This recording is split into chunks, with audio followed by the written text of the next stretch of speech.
Hare-haren ƙasar Iran sun jikkata sojojin ƙasar Amurka kusan 100 a cikin mako biyu. Haka zalika ƙasar Iran sun kai wa kamfanin Amazon na Amurka hari. Masu saurare ku gyara zama domin jin halin da ake ciki kan waɗannan al'amura. Ma'aikatar tsaron Amurka Pentagon ta ce kusan sojojin Amurka 100 ne suka jikkata sakamakon hare-haren da Iran ta kai cikin makonni biyu da suka gabata, lamarin da ya nuna yadda rikicin da ke tsakanin ƙasashen biyu ke ƙara tsanani. Pentagon ɗin ta bayyana cewa galibin sojojin sun samu raunuka ne yayin hare-haren da Iran ta kai kan wuraren da sojojin Amurka ke aiki a yankin gabas ta tsakiya. Sai dai ma'aikatar bata yi ƙarin bayani kan irin raunukan da sojojin suka samu ba. Rundunar sojin Amurka ta Pentagon dai a baya da ta sojojin Amurka 3 sun mutu sakamakon hare-haren Iran. Wannan na zuwa ne a daidai lokacin da rundunar juyin juya halin Iran IRGC suka sanar da kai hare-hare kan wasu wurare a Bahrain, Kuwait, Jordan, wanda wasu suka kai ga mutuwar sojojin Amurka guda 3. Ƙasar Iran ta ce ta kai hari kan cibiyar bayanan kamfanin Amazon na Amurka. Rundunar juyin juya halin Iran IRGC sun sanar da kai hare-hare kan Kuwait da Jordan, inda suka ce sun kai wa cibiyar bayanan kamfanin Amazon na Amurka da ke Bahrain hari.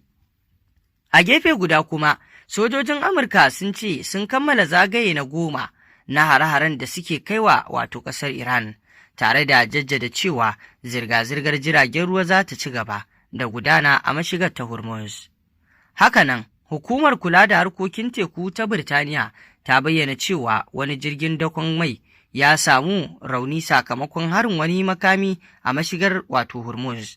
Hukumar ta ce ma'aikatar jirgin sun tsira da ransu, babu wanda ya mutu a cikinsu. To masu saurare, wannan dai shine rahoto kan abin da ke faruwa.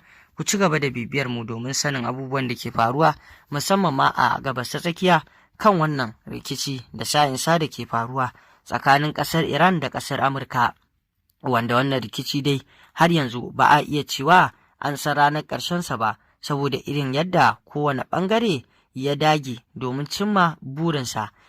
Iran ta dage akan abin da yake na tsarinta da aƙidarta da kuma abin da take kallo a mazaunin shine daidai.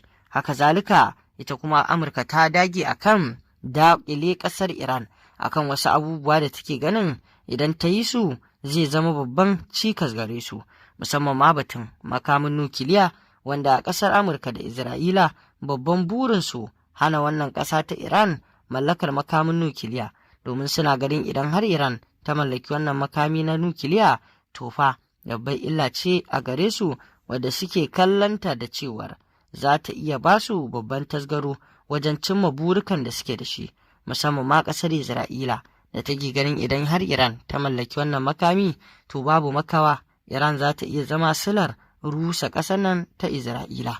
To dai waɗannan abubuwa ne da suke wakana a yanzu. Amma gare ku masu saurare, me kuke gani kan wannan al'amari? Shin burin waye zai cika? Burin Iran ne zai cika, Amurka dole su kyale su, ko kuma a'a burin Amurka da Isra'ila ne zai cika su kai ƙasar Iran ƙasa? Muna so mu